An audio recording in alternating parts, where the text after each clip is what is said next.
Fala, mamíferos! É um prazer recebê-los aqui para mais uma aula resumo, onde hoje nós vamos estudar, pessoal, o sistema digestório. É um sistema que é comum entre nós, seres humanos, entre nós, mamíferos. E vamos falar, pessoal, sobre qual a funcionalidade. Vamos estudar um pouco sobre os órgãos que compõem esse sistema, sobre as glândulas anexas, vamos falar um pouco sobre as enzimas, vamos falar um pouco sobre as vitaminas que o sistema digestório também produz através do seu processo de digestão. Beleza? Pessoal, se você chegou até aqui, eu tenho certeza que você está precisando dessa aula, então senta, pega o seu material de estudo, porque vamos aprender biologia. Beleza? Galera, o que é o sistema digestório? Para que serve o sistema? Qual a sua função? O sistema digestório, pessoal, ele tem a função de retirar do alimento todos os nutrientes necessários para o nosso corpo e eliminar todo o resto, eliminar tudo aquilo que não tem valor nutritivo. Essa é a função do sistema digestório. O sistema digestório, pessoal, ele está subdividido entre o tubo digestivo e está dividido também entre as glândulas anexas, que também são responsáveis para auxiliar esse processo digestório. O sistema digestório ele é formado por vários órgãos, então vamos falar nesse momento sobre cada órgão, vamos falar quais são os órgãos que compõem o sistema digestório. No tubo digestivo, nós temos a boca, nós temos a faringe, nós temos o esôfago, nós temos o estômago, o intestino delgado, o intestino grosso. No intestino grosso, pessoal, nós temos o reto e o ânus. Já as glândulas anexas são órgãos que auxiliam o sistema digestório. Nós temos as glândulas salivares, que estão presentes na boca. Nós temos o fígado e o pâncreas. Esses são os órgãos que compõem o sistema digestório. Nessa imagem morfológica, nós podemos observar onde está localizado cada órgão desse sistema, beleza? Pessoal, talvez você nunca tenha ouvido falar sobre glândulas anexas. Pois é, o nosso sistema ele possui essas glândulas anexas, ou seja, são órgãos que auxiliam a digestão do alimento. Nós temos as glândulas salivares, que estão presentes na boca, que é a sublingual, a parótida e a submandibular. Nós temos também o fígado. O fígado ele é responsável por produzir a bile e armazená-la na vesícula biliar. Assim também como o pâncreas, que é responsável por produzir o suco pancreático, insulina e o glucagon, que irão auxiliar ali no processo de regulação, né, do açúcar no nosso sangue. Lá na frente vamos estar falando um pouco mais sobre a função de cada um deles. Lembrando que o sistema digestório ele é formado por dois tipos de digestão. Ele possui dois tipos de digestão, melhor dizendo, que é a digestão mecânica e a digestão química. Dentro da digestão mecânica nós temos a língua, os dentes e os movimentos peristálticos, que são responsáveis por fazer essa digestão mecânica. Já a digestão química é formado pelo suco digestivo, assim também como o suco gástrico, o suco entérico, o suco pancreático, auxiliado também pela insulina e pelo glucagon. Agora, o que é a digestão mecânica? A digestão mecânica, pessoal, é a quebra física dos alimentos através da mastigação dos movimentos peristálticos. O que é os movimentos peristálticos? É aquele movimento, gente, que quando você começa a mastigar, né, o alimento, que você começa ali a formar o bolo alimentar e que você engole. Então, o alimento ele vai descer pela sua garganta, então, pelo esôfago. O esôfago ele vai ficar fazendo um movimento, né, até que o alimento chega ao estômago. Esse sim é o movimento peristáltico, é um movimento involuntário. Ou seja, se você fizer um experimento, se você ficar de ponta cabeça e você toma água ou você fazer a digestão de algum alimento, você vai observar que o alimento, mesmo você de ponta cabeça, esse alimento vai chegar lá no estômago. Agora, a digestão química, pessoal, é a transformação das moléculas maiores, ou seja, das macromoléculas, em moléculas menores através da ação do suco digestivo, que é produzido lá no nosso estômago, beleza? Por onde começa a digestão? A digestão, pessoal, começa na boca. A partir do momento que você pega o alimento, que você introduz na sua boca, que você começa a mastigar, ali já iniciou-se o processo de digestão, através da salivação, através do bolo alimentar. Ali inicia o processo de digestão. Através de quê? Através das glândulas salivares. As glândulas salivares, elas são responsáveis por dar início a esse processo de digestão, ao processo digestório. Nós temos a sublingual, a parótida e a submandibular. Dentro dessa saliva, possui algumas enzimas. Essas enzimas, elas darão início a esse processo digestório, esse processo digestivo também pode ser falado assim. Quando você começa a mastigar o alimento, né, aí as suas glândulas que estão presentes na sua boca, abaixo da língua, a mandibular, a sublingual, todas elas em conjunto irão produzir saliva. Essa saliva, ela possui uma enzima chamada amilase salivar, ou carinhosamente conhecida como pitialina. Essa enzima, ela dará início à digestão do amido e do glicogênio, transformando em maltose, beleza? Depois que esse alimento, pessoal, ele é mastigado ali na boca, que você engole, ele vai passar pelo esôfago. O esôfago é um tubo muscular oco que está localizado entre a traqueia e a coluna vertebral. Ele mede ali cerca de mais ou menos 25 centímetros, dependendo da altura, da estatura do indivíduo, beleza? Quando esse alimento ele sai da boca, que ele percorre o esôfago, ele vai chegar onde? No estômago. O estômago é um órgão responsável por dar início à digestão de proteínas. Lembrando que o estômago ele possui duas válvulas, que é a esfíncter cardio e a esfíncter pilórico. A esfíncter cardio é a válvula que permite a entrada desse alimento no estômago e a esfíncter pilórico é a válvula que permite a saída desse alimento depois que ele é processado lá para o intestino delgado. Lembrando que o intestino grosso, o nosso estômago, melhor dizendo, ele é revestido por uma mucosa membranosa que reveste a parede do nosso estômago, que irá proteger contra a ação do suco gástrico, beleza?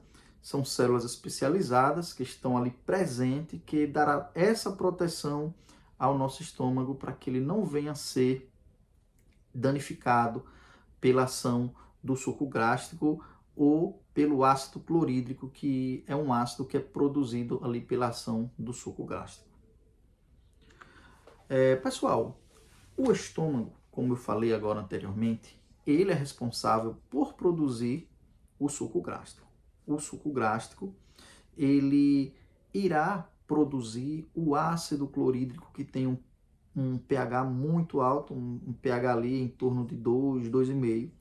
E esse suco gástrico, ele é responsável por quebrar todas as proteínas que o ser humano, que o indivíduo, que o organismo ingeriu, beleza? Esse ácido clorídrico, ele vai quebrar todas as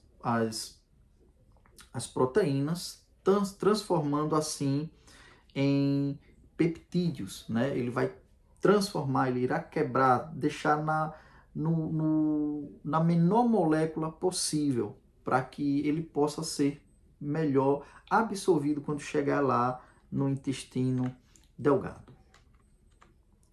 Pessoal, o intestino delgado, ele também tem uma função extrema. O intestino delgado, ele é formado pelo duodeno, que é a primeira porção do intestino, é formado pelo jejunum e é formado pelo íleo. O duodeno é os primeiros 30 centímetros do intestino delgado. Já a maior parte desse órgão do intestino delgado é o jejum. O jejum ele tem mais ou menos ali 6 metros, 5 metros e meio, dependendo também do tamanho do indivíduo. E o ilho é a parte final ali do intestino delgado, é a parte que já conecta lá no intestino grosso.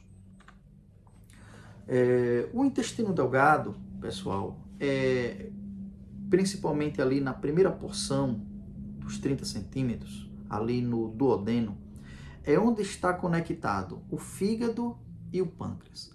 O fígado e o pâncreas, que são glândulas anexas, estão conectados ali no duodeno por dutos, né? Dutos especializados. Esses dutos são para que a bile e o suco pancreático, assim como a insulina, o glucagon, possa chegar ali na primeira porção do intestino delgado. Falando agora sobre o fígado, que é uma glândula anexa, o fígado, pessoal, ele é responsável por produzir a bile e armazenar lá na vesícula biliar. A bile, pessoal, é esse órgãozinho verde que está logo abaixo do fígado aí, onde essa setinha vermelha sai, nós podemos observar a bile. É nesse órgãozinho que fica armazenado a bile. Assim que o corpo ele precisa, assim que o intestino delgado, o seu sistema, melhor dizendo, o seu sistema digestório precisa da bile, automaticamente a bile irá lançar lá no duodeno através de dutos. A bile é responsável pela quebra dos lipídios, pela quebra das gorduras ingeridas, beleza? Agora o pâncreas, gente. O pâncreas, ele é responsável por produzir o suco pancreático, é responsável também por produzir o bicarbonato para eliminar a acidez. Eliminar a acidez de quê, professor? Lembrando que quando nós nos alimentamos, esse alimento, principalmente as proteínas, vão estar armazenadas lá no estômago. O estômago, ele irá produzir o suco gástrico. O suco gástrico, ele produz o ácido clorídrico, que é justamente para quebrar toda a proteína. E por ser uma substância muito ácida, com pH muito alto, pH 2, esse alimento, quando ele sai de lá do seu estômago, que entra no duodeno, ele ainda chega ácido. Por isso que o pâncreas ele vai produzir o bicarbonato. O bicarbonato ele vai eliminar toda a acidez. Porque se o pâncreas ele não produzir esse bicarbonato, o que vai acontecer? Essa comida, esse alimento ácido que está lá na primeira porção do intestino delgado, o que vai acontecer? Vai queimar, vai danificar a parede, as células de lá do intestino delgado. Por quê? Porque o intestino delgado ele não possui células especializadas, né, para defesa contra a acidez, assim como possui lá no estômago. O pâncreas ele vai produzir enzimas digestivas, como a tripsina, a quimiotripsina, a lipase, a amilase, a protease e a nuclease. Lembrando que insulina e o glucagon não são enzimas. A insulina e o glucagon são hormônios. Enzimas, elas são produzidas e lançadas lá no intestino delgado. Já hormônios são produzidos e lançados na corrente sanguínea. Vale ressaltar isso, beleza? Galera, o intestino delgado, ele produz o suco entérico, né? O suco entérico, ele produz enzimas que finalizam esse processo de digestão das proteínas. É um suco bastante importante, porque, queira que não queira, lá no estômago não é quebrado totalmente as proteínas. As proteínas, ela precisa realmente ser totalmente triturada, ser transformada na sua menor molécula possível, para que o intestino delgado ele possa absorver esses nutrientes, assim, quando ele passar pelas vilosidades do intestino. O intestino delgado, pessoal, ele possui vilosidades intestinais. Essas vilosidades são revestidas por células especializadas pela absorção desses nutrientes, ou microvilosidades, assim como você queira também chamar. Ou seja, são essas luvinhas, elas são muito importantes, ela irá absorver todos os nutrientes. Ou seja, quando o alimento ele passa pelo intestino delgado, ele passa por cima dessas vilosidades. Essas vilosidades é como se fosse um tapete. Então, quando o alimento ele passa ali na sua menor molécula, ou seja, as células especializadas irão retirar do alimento todos os nutrientes necessários e lançar assim na corrente sanguínea, beleza? O intestino grosso, pessoal, o intestino grosso, ele é fantástico, ele também possui função de extrema importância. Muitas pessoas pensam que o intestino grosso é responsável só por produzir fezes e armazenar as fezes, mas não.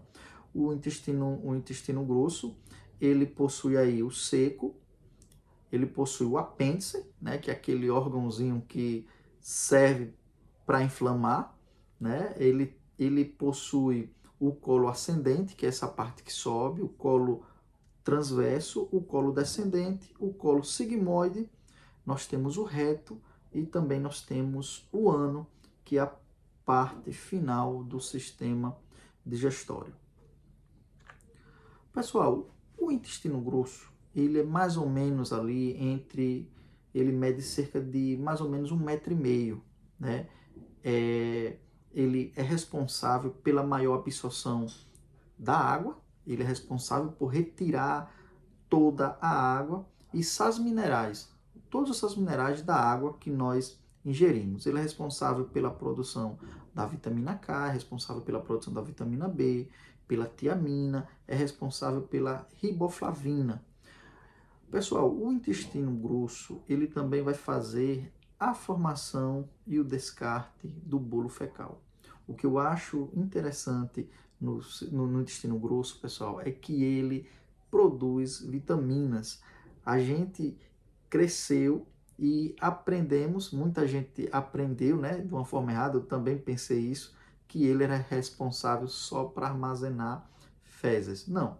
A fezes, sim, o bolo fecal, ele fica armazenado, sim, ele tem o seu local de armazenamento, que é no reto, né? Essa porção aí do reto é mais ou menos 30 centímetros, ou para menos, né? 25 centímetros, 30 centímetros, depende do indivíduo. Ele é o local onde fica armazenado as fezes. Mas, na sua maior parte, ele absorve a água, ele absorve os sais minerais, ele produz vitaminas, vitamina K, vitamina B12, ele produz a tiamina, como eu falei anteriormente. Pessoal, chegamos ao final da nossa aula, resumo, espero que vocês tenham gostado. Desde já, se inscreva na nossa aula, se inscreva no nosso canal, dá aquele joinha, compartilha com a galera, fica conosco, ativa os sininhos, que é para que você não perca nenhuma novidade que a gente postar aqui no nosso canal, beleza? Um cheiro no coração e até a próxima.